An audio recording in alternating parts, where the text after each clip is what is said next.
네, 보신 것처럼 서울 일부 지역 집값 상승세가 문재인 정부 때를 넘어서자 정부가 고강도 대출 규제를 발표했습니다. 이번 대책으로 집값을 잡을 수 있을 건지 뉴스더에서 경제부 이정영 기자와 더 짚어보도록 하겠습니다. 자, 이 기자, 이게 이 정부에서 내놓은 첫 번째 집값 대책인데 고강도 대출 규제예요. 예상을 했었습니까? 네, 시장에서는 대출 규제를 예상하긴 했지만 이 정도 반응일 줄은 몰랐다는 반응입니다. 정부가 집값 대책으로 내놓을 수 있는 건 세금 강화, 대출 규제, 그리고 공급 확대 이렇게 세 가지입니다. 그런데 이 대통령은 취임 전부터 세금으로 집값 잡지 않겠다고 했고요. 공급 대책은 당장 내놓을 수 없는 한계가 있습니다. 그런 만큼 대출을 틀어막을 거라는 관측이 시장에서 많았는데요. 그런데 이번처럼 상환 능력이나 집의 담보 가치와 관계없이 일괄적으로 대출 한도를 제한한 건 사상 초유의 일입니다. 네, 첫 대책부터 이렇게 사상 초유, 초고강도 이런 대책을 내놓는 이유 뭐라고 봐야 합니까? 네, 요즘 반면교사라는 사자성어를 본따서 반문교사라는 말이 돕니다. 문재인 정부 때 잘못된 것을 반성해서 정책을 개선하자는 말입니다. 문재인 정부는 집값이 꿈틀거릴 때마다 두더지 잡기식으로 대책을 발표했습니다. 횟수가 28번이나 되지만 결국 집값 안정에 실패했고 정권도 내줬습니다.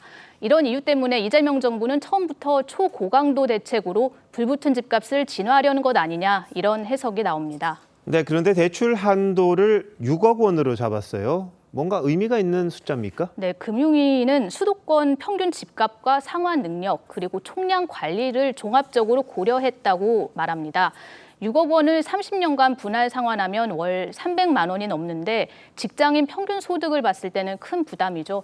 또 똘똘한 한 채 쏠림 현상이 서울 전역으로 번졌기 때문에 고가 아파트를 사기 위해서 거액의 대출을 받는 걸 막겠다는 계산도 깔려 있는 걸로 보입니다. 네. 뭐 내일 당장 실시하니까 시장이 굉장히 혼란스러웠다고 아까 리포트에서도 나왔는데 근데 가장 중요한 게 집값인데 집값 잡힐까요? 네, 전문가들은 정부가 빚내서 집 사지 말라는 메시지를 보낸 거라고 강조합니다. 특히 강남 3구와 마포, 용산, 성동구 같은 서울 핵심 지역을 직접 영향권으로 꼽습니다. 이들 지역을 제외하고는 대출을 6억 원까지 받아서 집을 사는 경우가 드물다는 거죠. 이 때문에 한강벨트 지역은 일시적인 조정이 있을 수 있습니다. 하지만 정책 효과는 길게는 6개월에서 8개월이면 사라지기 때문에 공급 확대 같은 후속 대책이 없다면 다시 집값이 뛸 수 있습니다. 공급 부족과 금리 인하까지 겹쳐서 집값이 오를 수밖에 없는 환경이기도 합니다. 네, 그런데 오늘 대통령실이 우리 대책 아니다 이렇게 이야기를 했다가 좀 바꾸긴 했어요. 관계 부처와 긴밀히 소통하고 있다 이런 이야기를 했는데 금융당국 입장은 어떻습니까? 네, 금융위는 관계 부처와 협의했다면서 즉답을 피했습니다. 오늘 발표도 예정에 없다가 어제 오후 늦게 기자단에 공지를 했고요. 통상 이 정도 내용이면 공개 브리핑을 하는 게 일반적인데 자료만 배포하고 비공개로 기자단에 설명하는 데 그쳤습니다.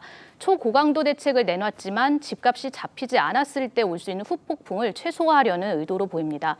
대통령실이나 국정기획의 입장을 보더라도 종합 대책이 나오기 전까지 일종의 전략적 외면을 하는 것 아니냐 하는 생각도 듭니다. 네, 뭐 어느 정권이든 집값이 너무 비싸도 문제고 너무 싸도 문제고 이렇게 논란이 됐었습니다. 문재인 정부가 28번 했다고 아까도 이야기를 했는데 이 금융 대책으로 이게 잡힐지 그건 의문인데 근본적인 건 수요 공급 이게 맞춰져야 되는 게 아닌가 싶기도 하네요.